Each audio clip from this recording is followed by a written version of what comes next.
Telugu Desam party, Janasena, BJP, అలాగే municipal అధికారులకు, ఇతర అధికారులకు, అలాగే ఈ 100 రోజుల ఇది మంచి ప్రభుత్వం కార్యక్రమానికి విచ్చేసిన మహిళా మనులకు, అలాగే సోదరులకు అందరికీ కూడా నమస్కారం తెలియపరుస్తున్నా.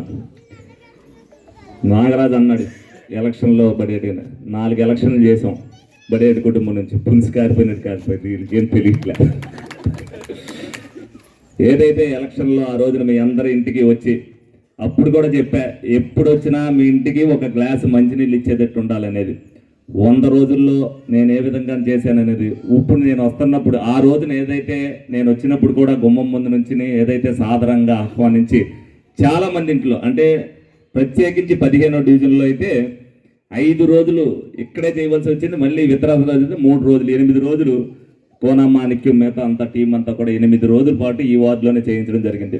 ఎక్కడికి వెళ్తే అక్కడ కూల్ డ్రింక్ ఇవ్వటం, నేను తాగలేనన్నా కూర్చోబెట్టి తాగకపోతే వాళ్ళు ఫీల్ అవుతారని.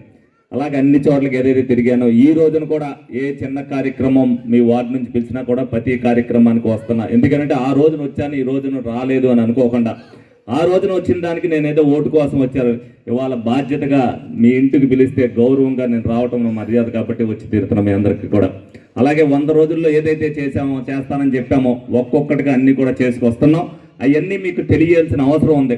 గత ప్రభుత్వంలో ఏది చేయలేదని మీ అందరికీ కూడా ఇంటింటికి ఒక్కొక్కరికి ఏదైతే వివరించామో అదే విధంగా మీ అందరినీ కూడా ఒక దాటును కూర్చోబెట్టి మీ అందరికీ వివరిస్తేనే ఈ ప్రభుత్వం ఇప్పుడు ఏం చేస్తుంది అనేది మీ అందరికీ కూడా తెలుస్తుంది. అన్నీ అందరికీ అందకపోవచ్చు, మీకు అప్పుడు కూడా చెప్పా, ఎవరికి అన్యాయం జరగకుండా చూసే బాధ్యత మాదని చెప్పి. అలాగే ఏదైతే పెన్షన్కి సంబంధించి మొత్తం ఏదైతే మాట అన్నారో ఆ మాట ప్రకారం పెంచడం, అలాగే అన్నా క్యాంటీన్లు ఏదైతే పెడతా అన్నారో అన్నా క్యాంటీన్లు పెడతాం.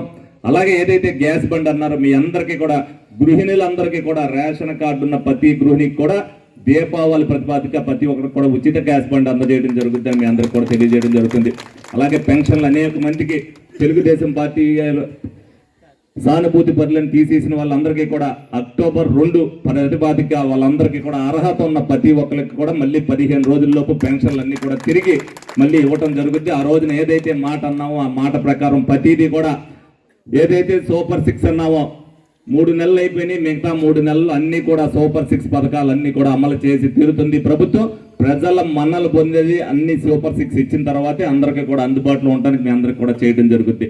అలాగే రాజకీయానికి వచ్చేసరికి అందరం కలుపుకుని వెళ్ళాలని ఒక ఉద్దేశంతో ఒక కుటుంబం వేదిక మీద ఉన్నదాన్ని కానీ మీరు కానీ అందరం కూడా ఒక కుటుంబ సభ్యులుగా అభివృద్ధి చేసుకోవాల్సిన బాధ్యత మన ఇంటి ఉంది.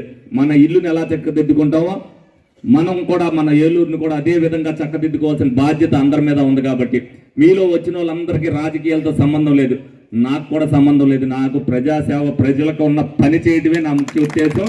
నేను అదే విధంగా చేస్తాను. అలాగే రాజకీయానికి సంబంధించి ఎవరో కూడా ఇబ్బంది పడకోకుండా ఉండేటట్టుగా మా టీం అంతా ఎప్పుడు కూడా చూసుకుంటారు. రాజకీయాలకి ఏ విధంగా ఉండాలనేది నేను ముందుండి నడుస్తున్నా కూడా నా వెనకాల ఉన్న వాళ్ళందరూ కూడా ఐకమత్యంతో చేయబట్టే నేను ప్రజలకి ఇంత పని చేస్తానని మీకు సభాముఖంగా మీ అందరూ కూడా తెలియజేస్తున్నా. ఒక టీమ్ స్పిరిట్తో ఆ రోజున ఎలక్షన్లో నన్ను ఏ విధంగా అయితే గెలిపించారో అదే టీమ్ స్పిరిట్తో ఎవరింటికి వచ్చినా సరే, పోలీస్ స్టేషన్లో అయినా లేట్ అవుతుందో కానీ మీకు నా ఇంటి దగ్గర 1 నిమిషం కూడా లేట్ అవ్వదు. ప్రతి కేసు వాళ్ళు ఎలాగైతే టేకప్ చేస్తారో ప్రతి ఒక్కరిని కూడా వివరంగా అడిగి అదే రోజు పరిష్కారం చేసి పంపుతాం. మళ్ళీ రేపొద్దున రమ్మని మిమ్మల్ని చెప్పను, అవసరమైతే మీ ఫోన్ నెంబర్ తీసుకుని పని అయిన తర్వాత ఇస్తానని చెప్పి మీ అందరికీ కూడా పంపించడం జరుగుతుంది. ఏదైతే ఎలక్షన్లో అందరూ వేశారు, అప్పు ఇచ్చినోడు వేశాడు, అప్పు ఎక్కొడతా ఉన్నోడు వేశాడు. కానీ అప్పు ఎక్కొడతా ఉన్నవాడు ఎవరిది కూడా అప్పు తీసుకుని ప్రతి ఒక్కడు కూడా, ఎందుకనంటే తెలుగుదేశం పార్టీ ప్రభుత్వం వస్తుందన్న ఉద్దేశంతో ప్రతి ఒక్కరు కూడా ఈ రోజున ప్రతి ఒక్కరు కూడా ఏదైతే చిన్న చిన్న పనులు చేసుకుంటారో వాళ్ళు కూడా అందరికీ కూడా అక్కడ అప్పులు ఇచ్చేసి, వాళ్ళు మీ అందరికీ చెప్తున్నా, మీ దగ్గర డబ్బు ఉంటే బ్యాంకులో వేసుకోండి, పక్కనోడికి ఇచ్చి మీరు అవ్వబాస్పాలు అవ్వకండి, మీరు ఇబ్బందులు పడకండి.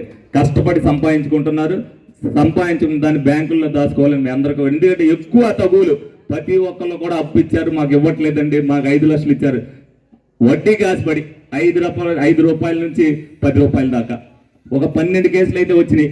మరి వాళ్ళకి ఏం ఆశ వచ్చిందో తెలీదు, వీళ్ళకి ఏదో వచ్చిందో తెలీదు. 20 రూపాయలు వడ్డీకి తీసుకున్నారంట. 20 రూపాయలకి, నేనన్నా 30 రూపాయలకి తీసుకోపోయినా అని అడిగి, 20 రూపాయలకి వడ్డీ తీసుకున్న వాళ్ళు ఏ విధంగా కడతారనేది తెలియదు. అది కూడా 11 కేసులు దానికి వచ్చినాయి. దాని మీద కూడా ఎంక్వైరీ చేయించి అది కూడా పోలీసు వాళ్ళ దృష్టిలో పెడతాం. తప్పనిసరిగా అటువంటి పని చేయవలసింది ఇది లేదు. వాళ్ళు ఎవరైనా సరే శిక్షార్హులు అవుతారు. తప్పనిసరిగా అది చర్య తీసుకుంటామని సభాముఖంగా మీ అందరికీ కూడా తెలియజేయడం జరుగుతుంది. ప్రతి పని కూడా ఏదైతే వార్డులో డివిజన్లో ఎవరైతే ఉన్నారో వాళ్ళందరూ కూడా ఇంటికి తీసుకెళ్ళినప్పుడు ప్రతి డివిజన్లో సమస్యలు చెప్పారు. ఒక్కొక్కటిగా అన్ని కూడా తీర్చే బాధ్యత మేము తీసుకుంటాం. ఇక్కడ కూడా 15వ డివిజన్కి వచ్చేటప్పటికి వాళ్ళు ఎప్పుడైతే మంచి నీళ్ళల్లో మురుగునీరు కలిపి వదిలినప్పుడు వస్తుందని వాళ్ళ సమస్య చెప్పారో ఆ సమస్య మీద దృష్టి సారించాం. ఏదైతే అండర్ గ్రౌండ్ పైప్ లైన్ లీక్లు అవుతున్నాయో ఆ లీక్లన్నీ సరిచేసే బాధ్యతను కార్పొరేషన్ అధికారులు కానీ మేయర్ గారు కానీ గౌరవ మేయర్ గారు కానీ తీసుకుంటారు. త్వరలోనే పూర్తిగా మీకు ఏ ఇబ్బంది లేకుండా మురికి నీళ్ళు రాకుండా చూసే బాధ్యతను మీ అందరూ కూడా తీసుకుంటారని మీకు సభాముఖంగా తెలియజేస్తున్నాం. అలాగే ప్రతి ఒక్కరు ఆ రోజున ఏదైతే ఐకమత్యంతో మీరు అందరూ ఉన్నారో ఇప్పుడు కూడా ఐకమత్యంతోనే కలిసిమెలిసి చేయవలసిన బాధ్యత మాకుంది. అందరు కార్పొరేటర్లను ఏ విధంగా అయితే గౌరవించామో అదేవిధంగా మా కోసం కష్టపడి 5 సంవత్సరాలు చేసిన ఇన్ఛార్జీలు అవ్వచ్చు, తెలుగుదేశం పార్టీ నాయకులు అవ్వచ్చు, వాళ్ళని కూడా గౌరవించవలసిన బాధ్యత మా మీద ఉంది. ప్రతి ఒక్కరికి ఏదైతే బాధ్యత ఇచ్చామో మాట అన్నానంటే ఆ మాట కోసం ప్రాణాన్ని వదిలేస్తాను, కానీ మాట వెనక్కి తీసుకోవడం అనేది నా చరిత్రలో లేదు. అలాగే మా దాంట్లో నుంచి వచ్చినప్పుడు కార్పొరేటర్లుగా వాళ్ళ దగ్గర నుంచి కూడా ఇద్దరు తీసుకున్నాం. ఎవరినైతే తీసుకున్నామో వాళ్ళకు కూడా న్యాయం చేస్తామని చెప్పాం. అలాగే మా కార్పొరేటర్లు కూడా ఉన్నారు. ఒక కార్పొరేటర్ వందనాల శ్రీనివాస్ గారిని డిప్యూటీ మేయర్గా అనౌన్స్ చేయడం జరిగింది. అలాగే రెండో దానికి మాకు ఎలక్షన్ కంటే ముందు వచ్చి పప్పు ఉమామహేశ్వరరావు గారు, కర్రి శ్రీనివాస్ గారు రావడం జరిగింది. ఉన్న పదవిని వాళ్ళు 2 పర్యాలుగా వాళ్ళిద్దరూ తీసుకోవడానికి వాళ్ళిద్దరికి కూడా పప్పు ఉమామహేశ్వరరావు గారికి, కర్రి శ్రీను గారికి ఇవ్వటం జరుగుతుంది. అలాగే మా కార్పొరేటర్ ఇంకొకళ్ళు గెలుస్తున్నారు. వాళ్ళకి ఎవరైతే తంగిరాల అరుణ గారికి ఆవిడికి విప్ ఇవ్వడం జరుగుతుంది.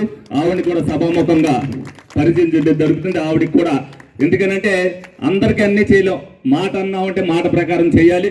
వీళ్ళిద్దరు కూడా కమిట్మెంట్గా చేశారు. వాళ్ళు కూడా తంగిరాల అరుణ సురేష్ గారు కూడా పార్టీకి అంకిత భావంతో పనిచేసే ప్రతి ఒక్కరికి కూడా అందరికీ కూడా మాలో నుంచి ముగ్గురులో ఇద్దరికి ఎవరైతే వచ్చారో వీళ్ళిద్దరికీ కూడా రాజకీయం అనేది వాళ్ళు చూసుకుంటారన్నట్టు వీళ్ళ సెలక్షన్ అనేది అందరూ కూడా నా వెనకాల ఉన్న వాళ్ళు చేసిందే.